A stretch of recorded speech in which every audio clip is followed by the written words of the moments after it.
morning, everyone. Come on, you guys can do better than that. Let me hear it. Good morning. There we go. All right. Okay, issues with that teleprompter here. Give me a second. Okay, so Mordechai Wolhendler, GlattHealth Consulting Group. I want to start off by thanking everyone for being here and joining us. It really gives us a nice boost when we know and see that 650 executives in the space are coming to join us and be here with us. And of course, we want to thank all of our sponsors for being here and for making this event happen. Just in terms of background, so I started the GlattHealth Consulting Group, and our focus is on working with agencies and being the team to support your team on the back end with a lot of different things. There's really three areas that we help people with: people that are trying to get into the industry, people that are in the industry, and then people that are looking to potentially get out. Number one that we help agencies with is just reportings, filings, submissions, a lot of the different communications that have to happen with the Department of Health, a lot of the different grant writing, submissions, RFPs, and so on that has to happen, any of the cost reporting and so on, and then helping agencies that are potentially looking to sell and all the M&A advisory. But getting into the actual conference and the home care show and what we really were thinking about with this. So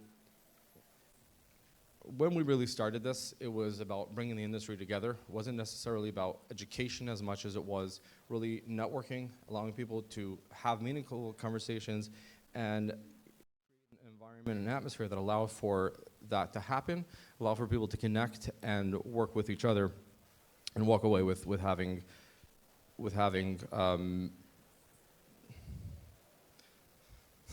should I blame it on the teleprompter again? But allow people to walk away having come up with some solutions that they hadn't thought out beforehand. And all in all, there's a lot going on within the industry, and in curating the sessions for this conference, really, that is what we looked at. Understanding what was going on, knowing what was happening, and bringing that together. So in terms of what to expect during the conference, the first session we have starting now is the State of the Union. There's just so much going on with the regulatory changes that are happening, starting with the federal level, with cuts that are going on with the administration, moving down to the state level. There's just so much going on all sides. That's just way too much to go into details, but stick around and we will be talking about that shortly. But on top of that, I would say that there's really never been a time to make sure that your agency is running as leanly as possible, as cost effectively as possible. You know, we're getting calls from people, they thinking about selling their agency. They're saying, is there a way for us to potentially merge with another agency? They're just finding it very, very difficult to continue to sustain what they have right now with the current market, especially in New York. So besides we're looking at the State of the Union and understanding what's going on both on a local and a national level, looking at AI tools and what was available for people was really important, because we at this point kind of need to cut out any corner that we can and make things as cost effective as possible. Beyond that, we looked at facilitating workshops to help us grow as people, as who we are, and as leaders.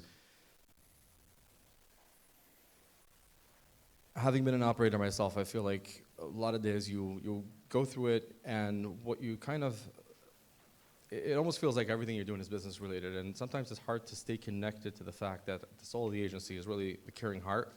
We're here to care for patients and do what we can for them. So our hope is that by becoming better leaders, we can more focus on what's really important in terms of patient care. We also have a workshop specifically dedicated to bottlenecking and working with agencies on many different projects, and I'm going to say especially working with cost reports. We've seen a lot of things get stuck with one particular person. Like, this is who, we worked with an agency, a very large agency, that is actually private equity backed, and we're doing the cost report, and we had to submit an extension because so-and-so was out for 2 weeks. And it's just like, there's that issue where very often things end up bottlenecking with someone, and that creates issues for the entire workflow management. So hopefully by delving into a little bit of what the issues are and identifying what issues we have with bottlenecking, we can actually help with the workflow management. And last but not least is the NHTD and TBI waivers. So Personally, I've been involved with these for close to 15 years. Started out as an operator within those programs, then moved to consulting, helping agencies with becoming providers, helping agencies with some of the ongoing support within these things, including things like the cost reporting for them. We've seen this program really, really grow over the last few years. A lot of changes happened within it, and as those changes happen, there's a lot of different things that have triggered, and there's a lot of things that are on the table now that we really have to understand. So if you're a provider of any of those NHTD or TBI waiver services, it's really crucial to attend the sessions tomorrow. We have both the Department of Health coming in to talk about it from their side, as well as the RDCs on the local level talking about what's happening and how things are going with the cost neutrality, the enrollment caps, the potential shift to managed care. There's a ton happening there, so you should definitely join that. All in all, my hope is that you walk away with having found some solutions to help your agency take it to the next level, and having some meaningful conversations and building relationships. Interestingly, today is National Student Day, and I was looking at it and I'm like, what's tomorrow? Tomorrow is actually National Entrepreneurship Day. And I was looking at that, and these are both coinciding with National Home Care and Hospice Month. So all in all, I think this conference brings all those ideas together, where we have anyone who's sitting here has that entrepreneurial spirit within you, and you're coming together to become students again and learn how you can take home care and hospice to the next level. So I think give yourselves a round of applause for that. Kudos for you taking that steps to make that happen and for learning.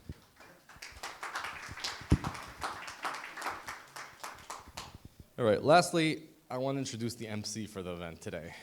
So when I initially got on the call with him the first time, and we start going through what we're going to do, he says he'd like me to introduce him. So my first thought was, wait a second. I mean, why am I introducing the MC? Shouldn't it be the other way around?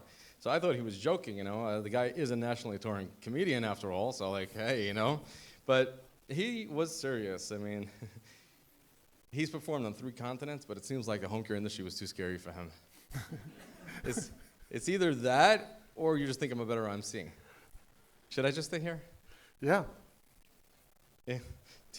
I'm happy to take my check and go. Tough luck. Sorry. Please welcome Marty Simpson. Thank you. Welcome. The reason I wanted him to at least introduce me, I want to make sure, are you getting down or not? No. Okay. I wanted him to introduce me because I want to be able to heckle from here. When they hired a comedian to MC and introduce your event, sometimes it could play disrespectful if I just get up here and start making fun of you right to your face without you knowing that they've hired me and vetted me and that sort of thing. I obviously didn't vet them well enough because I'm not sure I would have said yes. But other than that, you guys are great, smiling faces early in the morning. Number 1 on every comedian's bucket list is to do a sold-out show in Madison Square Garden. But number 2 is the home care show in Sleepy Hollow, Westchester, New York. All I know is I saw Yankee Stadium as I drove here from LaGuardia. Marty, we wrote the Hudson Grand Ballroom. Don't call it Sleepy Hollow. The Hudson Grand Ballroom. Thank you. I feel like we're not technically currently in the Hudson Grand Ballroom, which is happening over there. Also, another cool fact, they made all of the logos gold and black to take away the colors. And Mordechai said that's to not put emphasis on who paid more for each booth, because that's not what our event is about. It's about networking and everyone's equal here. And all of the tiny little booths in the back look the same as the big giant booths also, since they're black and gold. All I know is people on the back wall, if y'all paid the same, you got ripped off. Marty, if you keep up, you may not get paid. I might not get paid. That was in doubt when I first walked in. I will say I am not Jewish, and people who are here that are also not Jewish look at me and say you could pass for Jewish. No one who's Jewish has said that to me. But I did grow up. My 2 best friends growing up, I had to wait till 4:30 in the afternoon to play with them because they went to Hebrew school on Mondays and Wednesdays. And when I would spend the night at their house on Friday night, and wake up Saturday morning to watch the South Carolina football game on television, they would make me go turn it on. That's when I found out they were Orthodox. But the synagogues in Columbia, South Carolina, I think are more Reformed, so it's a little bit wishy-washy there. So anyway, I did meet a woman named Fernandez, and I felt like she might be the only Fernandez here. I like making everybody uncomfortable during it in case any of the speakers say any jokes that aren't appropriate. They'll be like, well, at least the MC was already making people uncomfortable. Because I'm a professional. Also, I wore this suit to stand out, and I don't like to spend a lot of money on my clothing and whatnot, but I wear the hat and a suit with tennis shoes, and people ask me, that's kind of weird, Marty, why do you do that? And I tell people I wear the hat because it has my initials on it, has my name on the back of it, and I'm bald. But I'm not ashamed of it. I'm not ashamed of it, Mordechai. Also, there's a lot more high sounds in the names that I'm used to having to introduce here, but that's okay. In South Carolina, we just would be like Mordecai, but Isn't it South Carolina? it's South Carolina. The Gamehawks that blew the 30-point lead to Texas A&M. I don't know if you saw that, but so I'm not ashamed of being bald. I went bald when I was 24. Yeah, but I got married when I was 22 though, so right under that deadline. That was touch and go there for a minute, but it's y'all's fault. It's y'all's fault that I have to wear this hat on stage because for 15 years I made a living as this guy, stand-up comedian, made a living, never missed a payment, perfect credit score, everything. And then about 9 years ago, I did one event with the hat on because I was late from the airport. They took pictures of me and put those pictures on the internet, and my bookings tripled. So apparently this guy is a good, solid working comic, but this guy is a star. Woo-hoo. Mordecai saw me and was like, can you wear one of our hats? And I was like, well, I have a size 8. So I put their hat on and it was like, it sat right on top of my head like this, and so, which might have been more apropos, I'm not sure. But anyway, all right, so when you see me walking through the hallways, I'm gonna interview you for the social media, and I don't know anything about what you do, so I'm not being disrespectful, I'm just playing the part of the layman, so talk to me like you're educating me, National Student and Educator Day and Month. Educate me when I ask you questions. Feel free to talk down to me, because I probably will talk down to you. And I would like to point out one thing. One of the exhibitors' booths, these are not what I thought they were. There's free stash of these at one of the booths. They are mints, in case anyone needs them, not what I was hoping they were. Thank you, Marty. You ready? You mentioned your suit. I just want to say she wore it best. Yes, she did. She did. Where are you from? Newark? New York. I was like, that's 2 cities. I don't know the thing. Okay. I don't know if I wore the same color as someone from Newark, if that's good or bad, but I don't know. At least I flew into LaGuardia. This is good? I don't know. People have said, look at that suit. No one has said nice suit. Everyone will be like, look at you. That's great. I don't know what it says about me, but I like to stand out in the crowd. I'm not one of you. I like to indicate that. I wish I was, though. All right, we ready to move on with this? Yep. We'll be back at 11, but, oh, wait. We're back at 11, meaning we're not going right to it now? We can try. Let's see. What do you got? I mean, I could fill this time. Is that not happening now? We didn't rehearse this, right? No. I think I'm supposed to do more time. But we have everybody here, right? No, I'm here to do time. I was upset I didn't get to do more time. Who drove from the farthest to be here? Who traveled from the farthest to be here? This is when you can yell it out.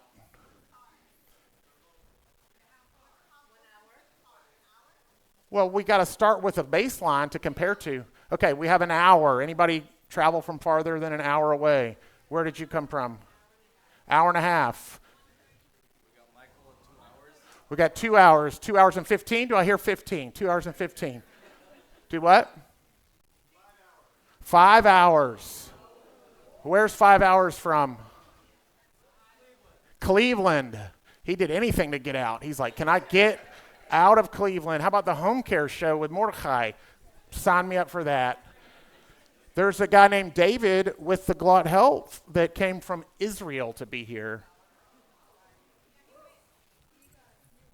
He wins? All right. We tried. So I am from Columbia, South Carolina my entire life. Anybody heard of or been through South Carolina to go to maybe Charleston or Myrtle Beach or somewhere? Yep. Y'all probably own land in Hilton Head. But we are the South Carolina Gamecocks, which is what every athletic team does, right? You name your mascot after what you eat before the game. Is that what everybody does? The Gamecock is a chicken. It's a rooster, for those of you who don't know. And there were so many options, and they just went with the fighting gamecock. And the fighting gamecock is the only animal in the entire animal kingdom, you can look this up, that doesn't have a fight or flight mechanism. It doesn't know when to leave when it's getting killed. They're just like, yeah, dead.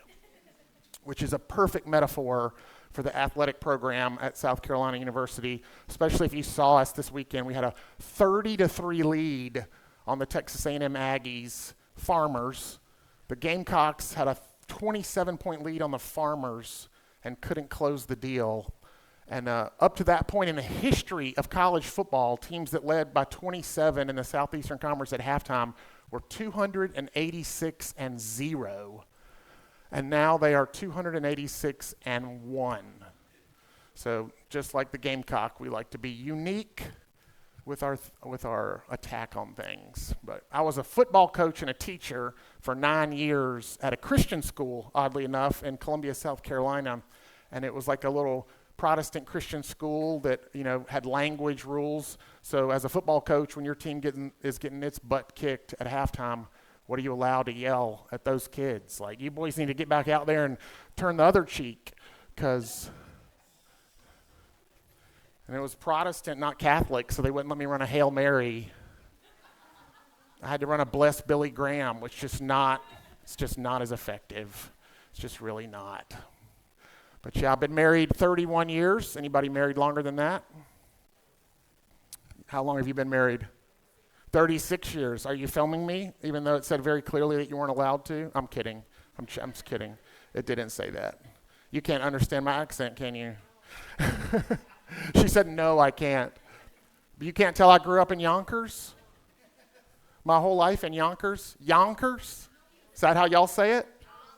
Yonkers? How do you say it? Yonkers. There you go. There you go. And I'm the one with the accent. Sorry, do y'all know the difference y'all have heard me say y'all? Does it stand out like it's like a clap anytime a Southern person says y'all? Yeah, it's like y'all. Well, it's like you all with an apostrophe, But there's a subtle difference between y'all and all y'all. Y'all is you all with an apostrophe, but all you all is different. Because I'm hoping all y'all find me enjoyable for the conference day, but I only had the opportunity to speak to y'all so far. And obviously not all y'all have thought that. What do y'all say if you were referring to more than one person across the room? Use guys. And I'm the stupid one, redneck from South Carolina. Use guys. There you go. So it's offensive to think that Boston and New York sound the same, right? They don't sound the same at all, like Harvard, Bob, Carr. The mic is right over there on the sound booth right by Blue Suit. There you go. That one. Oh, this is one of those times when I have to run back and forth. Oh, yeah, that's cool. So, yeah, there's a lot of nuances in South Carolina. Y'all eat grits? No, there's no grits out there for breakfast. What do y'all eat instead of grits? You don't even know, do you? Oatmeal. Grits is just corn. Y'all have polenta? That's like fancy Italian grits. Good for y'all. We call that grits because we don't need to be all whatever y'all are doing with that fake name polenta. It's Italian for like nasty thing for breakfast. Y'all are great. You guys. Use guys. Why is the extra S in there? Why not just you guys? Where is it that says yins? That's Minnesota, I think. I did a show in Minnesota, and she was like, oh, your accent is so precious. Okay. Awesome. You guys are great. A lot of comedians, when they're doing an event like this, they got to fill time, and they need to catch what they're doing in their brain because they don't know where they're going to go next. And so they have a little phrase that they would say to get an applause, like, give it up for the troops. And now a lot of crowds will clap right away for that, but I see y'all in Westchester are like, I'm not sure about the troops. We don't clap for that. They'll be like, give it up for grandma. And okay, we clap right away for grandma. Or like, chocolate, give it up for chocolate. But not the people who died to provide the chocolate. We don't clap for them right away. But I don't do that. I don't like to pander to a smart crowd. Y'all are obviously a smart crowd. You've come to this event. You can do thinking. I don't like to insult you with pandering. But I do have a little phrase that I say when I get a little nervous that a joke hasn't landed right or I've said something inappropriate and I don't know where I'm going to go next. I say, you guys are great. You guys are awesome. And you might have heard me say that already once or twice. And I like to tell a crowd right up front that because later in the afternoon you'll be like, he has said you guys are great all day. He really thinks we're great. I will not have meant it any of those times. So far you guys are pretty average. Like a solid B-, C+. But I had high hopes for you, and I'm sure if you try harder, you can live up to those expectations I set in my brain for this home care show when I booked this 6 months ago and pictured it being in the custodian closet at the Sleepy Hollow Inn with the chandelier hanging lower than I am tall with no spotlight with wonderful women from New Jersey laughing on the front row that don't get any benefit in the back row. They're looking at me awkwardly in the back row, ma'am, but you seem to be enjoying the awkwardness, so thank you for that. This is what I do. Mordechai hired me to eat this awkwardness instead of him, right? He went ahead and fell on his sword for 12 minutes of awkwardness at the beginning. I'm not sure what that was. He didn't even take his, vesty off. He just wore his, life vest up here and then made fun of my suit. Do what? The audacity. Yeah, I'm South Carolina. You can't use 4-syllable words like that. All right, I think I did a good job there. So join Home Care Association of NYS, New York State. That makes sense. I thought it might be like syndicate or something. There's a lot of people here that give off syndicate vibes. And the one main guy that's security, he's like black suit, big dude. I was like, are you security? He was like, yes, you can tell. I was like, I can. Also, there was a wedding at the hotel last night. Did y'all see this? It was a wedding, probably in Westchester, a normal wedding. But for South Carolina, I'm not going to lie, this could sound racist. I'm going out on a limb. It felt like a Jewish wedding. Maybe like a Jewish mafia wedding. I don't know if that's a thing or not, or if I'm allowed to say that, but I did steal cookies from it. And I danced with the grandma. You guys are great. You guys are awesome.